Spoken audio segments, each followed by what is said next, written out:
artinya Islam? Kalau ditanya, Islam itu apa sih artinya? Islam secara bahasa al-istislamu wal inqiyad.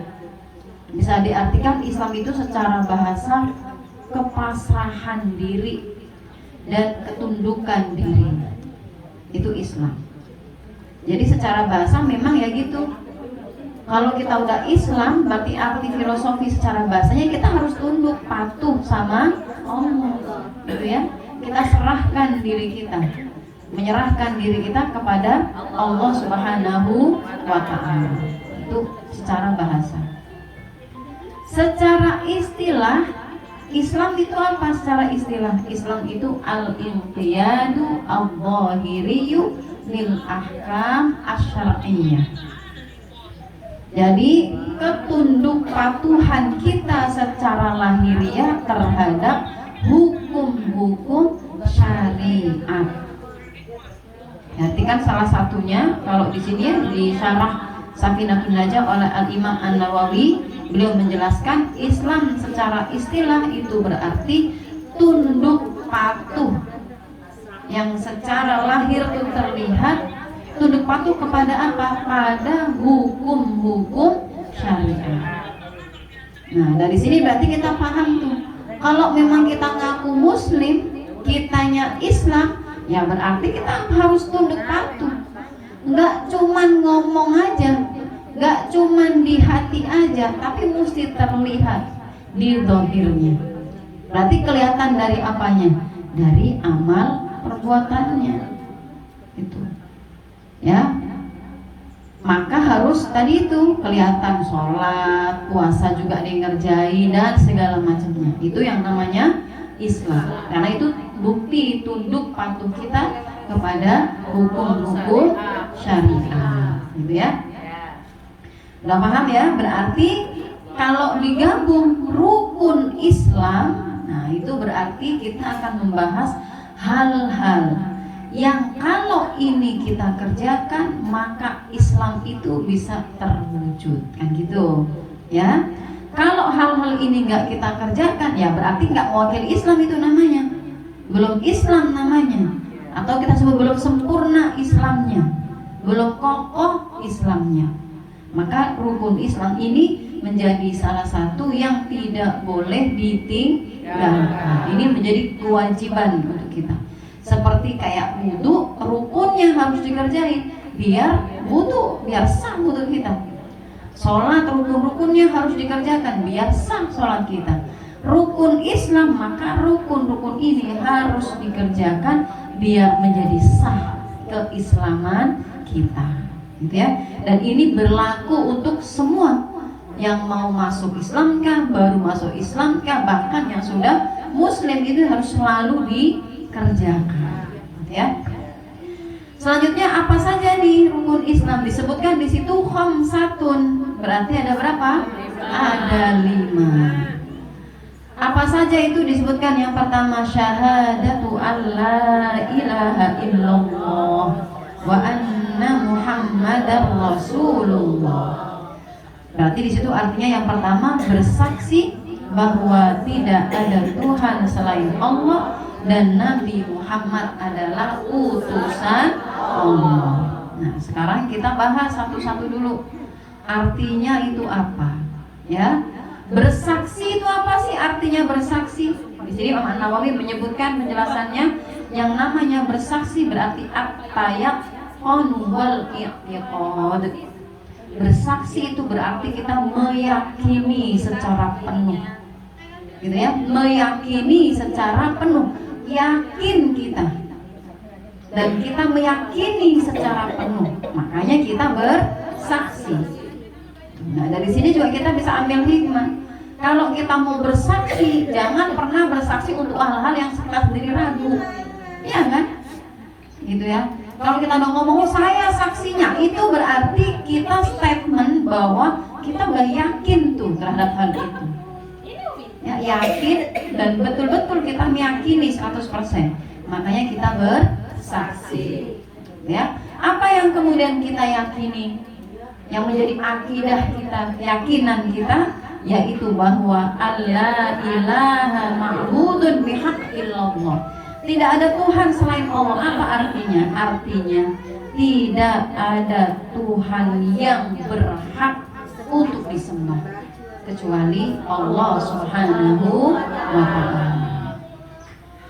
Apa makna di balik ini? Kenapa harus ada kata-kata tidak ada Tuhan yang berhak disembah atau yang paling patut disembah atau disembah dengan benar kecuali Allah? Karena faktanya banyak manusia yang menyembah selain Allah. Banyak manusia menuhankan selain Allah. Maka Allah bilang, kalau ngaku muslim, ngaku Islam, Allah minta kamu harus yakin dengan sebenar-benarnya keyakinan bahwa tidak ada Tuhan yang berhak disembah kecuali hanya Allah Subhanahu wa ta'ala. Nah, apa maknanya ini? Ini maknanya biasanya para ulama menyebutkan ada dua. Yang pertama adalah al-isbat, menetapkan, dan yang kedua ada an-nafyu. An-nafyu itu apa? Mengingkari. Apa yang kita tetapkan? Kalau kita bilang asyhadu an la ilaha illallah, berarti kita menetapkan satu-satunya yang berhak untuk disembah dengan sebenarnya itu hanya Allah Subhanahu wa ta'ala. Di selain itu yang kedua, kita mengingkari adanya Tuhan-Tuhan selain Allah Subhanahu wa ta'ala. Walaupun kata orang dia juga hebat, walaupun kata orang mereka juga berkuasa misalnya, tapi bagi kita no, kita tidak mengakui mereka sebagai Tuhan. Nah, gitu ya. Maka di sini nanti yang akan diminta oleh Allah adalah bukti dari kesaksian kita. Gitu ya. Kenapa? Karena menjaga namanya asyhadu alla ilaha illallah sampai mati itu nggak mungkin dibuat mulus gitu aja, pasti ada tantangannya. Itu maka nanti kita akan bicara tentang atau menjelaskan tentang bagaimana bentuk-bentuk manusia yang menuhankan selain Allah Subhanahu wa ta'ala. Kan ada tuh ya di ayat yang wa minan nasi may yattakhidhu min dunillahi andada. Banyak di antara manusia itu mereka menjadikan selain Allah Tuhan-Tuhan mereka. Banyak. Itu ya, ada yang dengan sengaja, ada yang enggak nyadar tapi sudah menuhankan. Nah, inilah yang harus dihati-hati. Maka kalau bicara kita mengakui tidak ada Tuhan yang berhak disembah kecuali Allah, berarti ketundukan kita ya semuanya hanya kepada Allah. Kalau Allah bilang tidak, mau yang lain bilang iya, ya kita berarti tunduknya kepada Allah. Nggak boleh goyah, nggak boleh ya gitu ya terjerumus dengan yang lainnya. Semuanya berarti ya tunduk patuhnya hanya kepada Allah Subhanahu wa ta'ala. Kemudian wa anna Muhammadar Rasulullah, bahwa dan kami juga bersaksi, aku bersaksi berarti meyakini 100% yakin bahwa Muhammad itu adalah utusan Allah. Hanya utusan Allah, nggak lebih dari itu. Kenapa ini penting untuk menjadi rukun? Karena umat sebelumnya mereka menjadikan utusan diposisikan menjadi Tuhan. Nah gitu kan, Nabiullah Isa alaihissalam itu kan Rasulullah, utusannya Allah, tapi diyakini sebagai Tuhan, akhirnya disembah.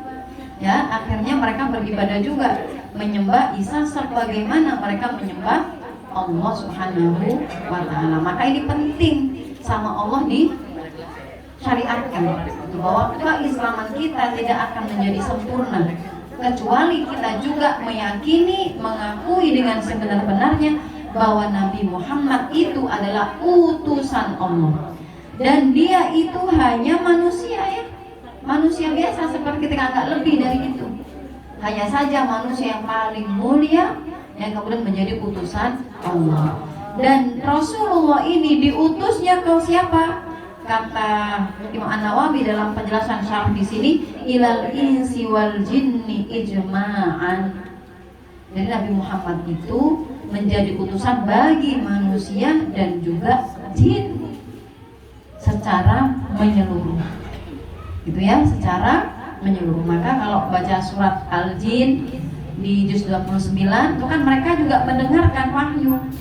Ya, mendapatkan tadi pencerahan dari Rasulullah, mendengarin ayat Al-Quran, dan akhirnya mereka juga beriman.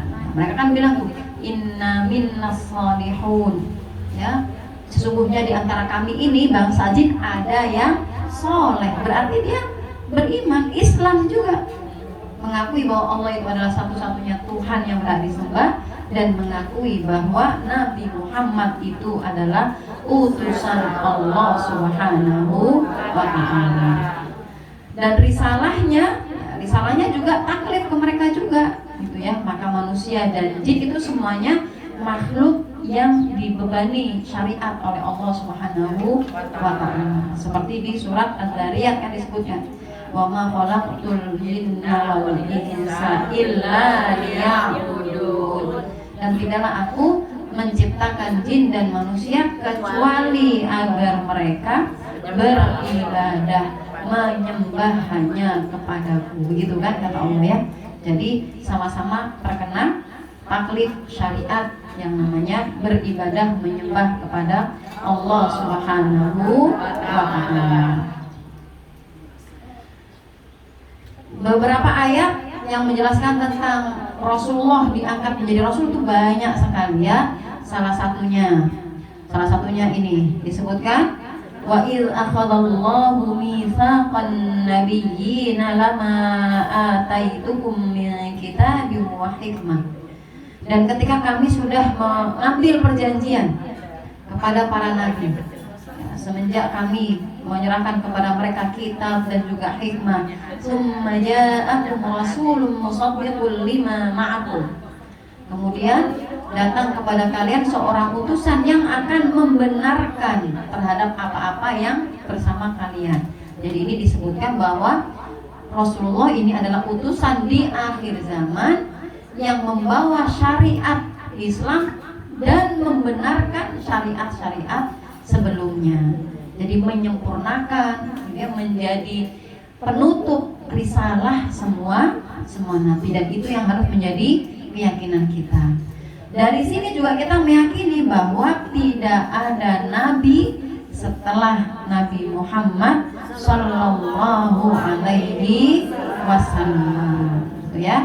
Maka jangan sampai kemudian dengan polosnya kita, gitu ya, gampang gampang kagum, gampang apa gitu ya, sehingga ngikut aja ketika ada orang misalnya menunjukkan kehebatannya kah dan segala macam, sampai ngaku-ngaku menjadi nabi, kemudian kita saking polosnya, lugunya gitu ya, meyakini gitu, ngikut aja gitu ya, jadi pengikutnya na'udzubillah. Nah, itu tidak boleh gitu ya. Baik, itu tentang syahadat ya, bahwa tidak ada Tuhan yang berhak disembah kecuali Allah, dan juga Nabi Muhammad adalah utusan Allah Subhanahu wa ta'ala. Selanjutnya, lanjut dulu ya. Apa ada yang mau tanya soal perihal syahadat? Oh ya udah, boleh langsung diskusi. Oh ya, boleh nanya dulu, silakan. Oh ya, silakan.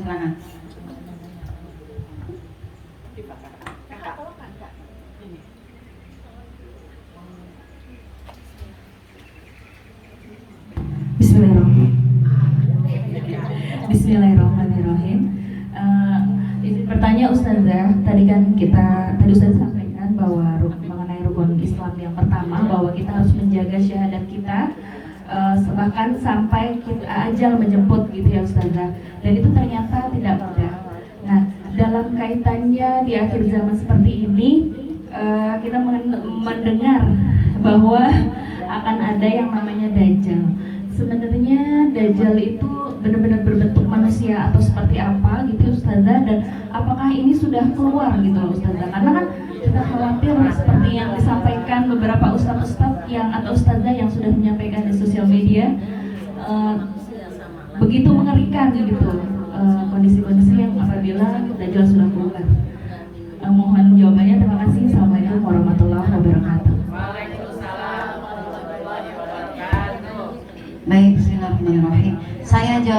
dengan apa yang saya pahami ya Bu, dengan keterbatasan ilmu saya, mungkin nanti kalau kupas tuntasnya harus ada seri khusus ya, biar saya juga bisa buka-buka referensi.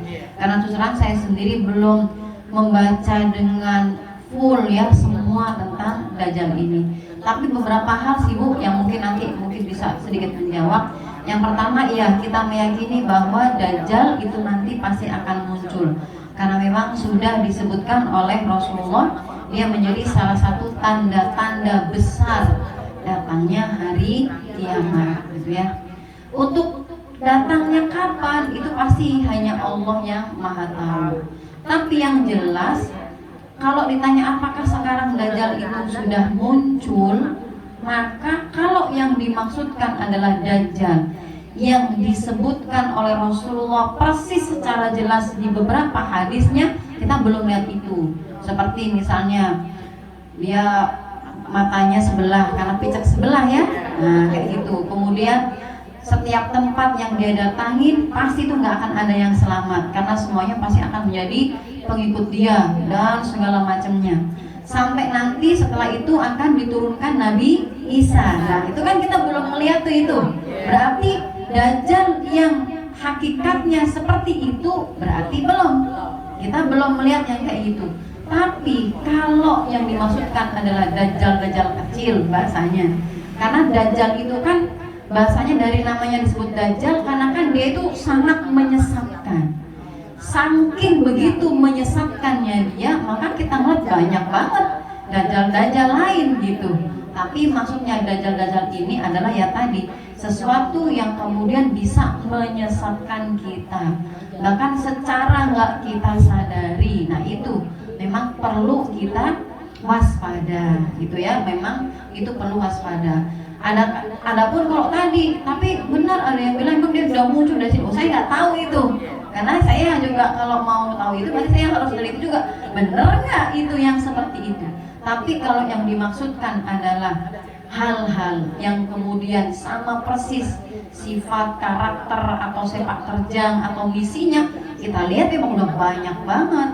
Kita banyak melihat hal-hal yang kemudian bisa mempengaruhi, ya kan, mempengaruhi orang lain kepada kemaksiatan, bahkan dihias-hiasi seolah-olah bagus,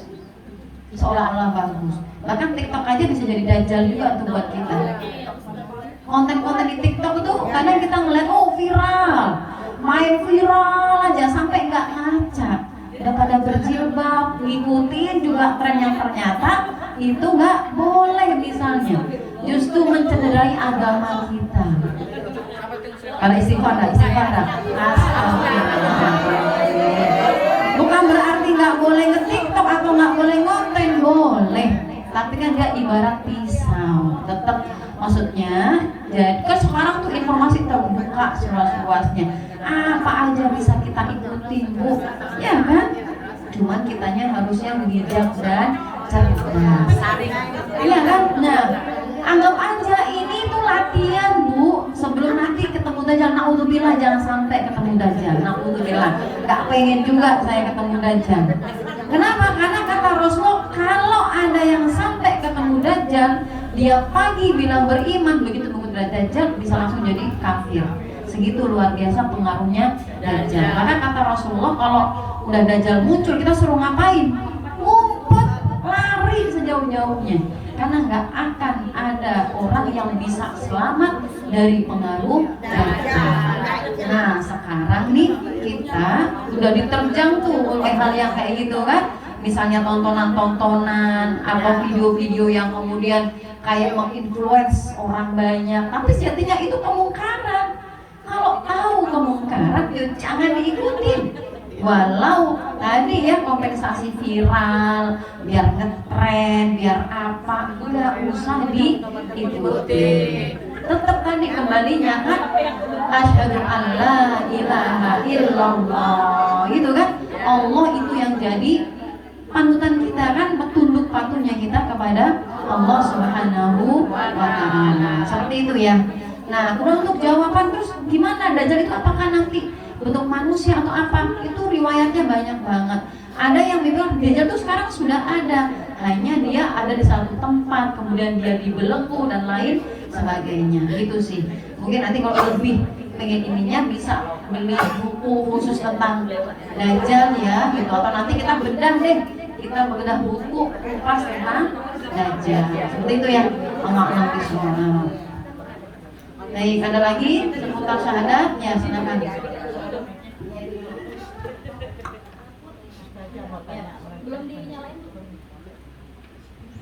Assalamualaikum warahmatullahi wabarakatuh. Mau tanya kan berarti katanya apa kalimat syahadat ya dulu saya. Orang yang pernah misalnya ya pernah pendukun atau orang pintar itu kan berarti kan menduakan Allah. Jadi yang itu istilahnya katanya harus mengulangi dengan kata kalimat syahadat itu lagi sebelum dia meninggal gitu. Apa benar loh?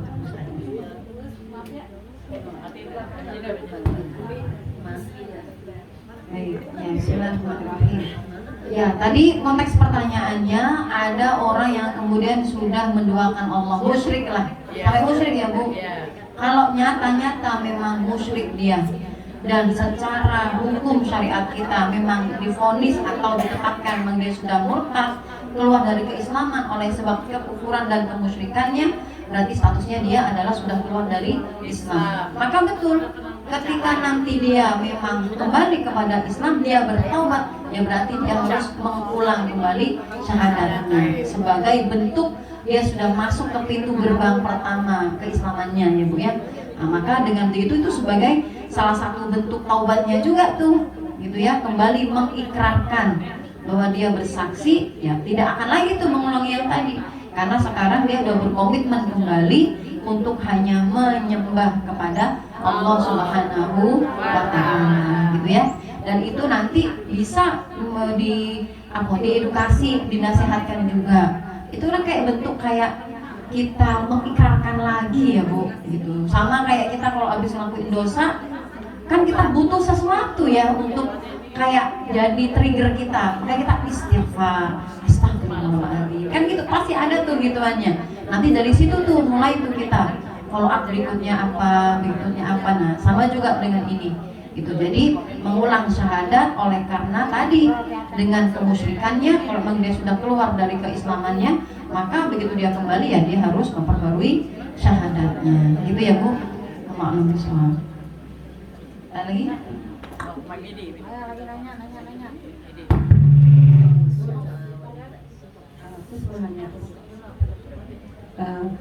Biasanya orang kalau mau wafat itu, saya pernah dengar ya dipengaruhi oleh setan, benar nggak sih?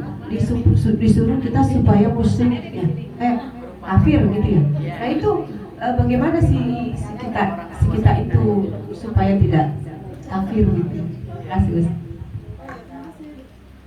Ya, bismillahirrahmanirrahim. Gimana nih kita? Tadi disebutkan bahwa sebisa mungkin kita membawa syahadat ini sampai nanti meninggal gitu ya. Karena kan itu menjadi kunci kita untuk bisa kembali dengan pengalamannya ke surganya Allah Subhanahu wa Ta'ala. Karena kata Rasulullah kan orang tuh kalau dia punya dosa dan segala macamnya, selama dia punya yang namanya keimanan, mengucapkan asyhadu an la ilaha illallah wa asyhadu anna muhammadar rasulullah, ikhlas dari hatinya, maka walaupun cuma itu yang dia punya, dia berhak atas surga, ya kan? Berhak atas surga. Nah gimana nih ceritanya ngejaga betul biar nanti sampai akhir hayat tetap dalam keimanan dan tidak keluar. Karena memang betul Bu, ada riwayat yang menyebutkan bahwa orang kalau dalam sakaratul maut itu sebenarnya tarik menarik, karena setan itu nggak akan berhenti ngegodain kita, berusaha biar kita tuh keluar dari keislaman atau keimanan. Salah satunya adalah di detik-detik terakhir kehidupan kita. Maka ya nanti nih kalau sampai itu terjadi, namanya su'ul khotimah, na'udzubillah min dzalik. Maka banyak yang bisa kita lakukan. Di antaranya, kalau memang kita lihat ada orang lagi dalam sakaratul maut, maka apa yang disyariatkan, diajarkan oleh Rasulullah, laqinu mautakum yasin. salah satunya ya. Bacakan atau talkinkan kepada orang yang meninggal kalian surah Yasin. Kalau dalam syarahnya ini bukan orang yang sudah meninggal dibacain, tetapi justru ketika sakaratul maut itu bacakan surah Yasin. Dari sini berarti kita dapat faedah, dapat hikmah. Orang kalau lagi sakaratul maut itu jangan dibiarkan sendiri. Kalau udah parah jangan ditinggalin. Jangan ditinggal. Walaupun di rumah sakit diusahain gimana caranya harus ada yang nemenin. Kenapa? Karena kasihan. Dia itu berjuang. Tadi karena setan itu nungguin, dia menarik terus itu. Biar su'ul khotimah. Maka harapannya kalau ada yang ngedampingin, dengerin ayat-ayat Al-Quran, mudah-mudahan itu bisa menguatkan dia gitu. Minimal kalau udah nggak sadar pun itu bisa jadi energi positif untuk menjagain. Kita ajakin untuk zikir, ya kan disyariatkan juga untuk mentalkin kan kalimat tauhid.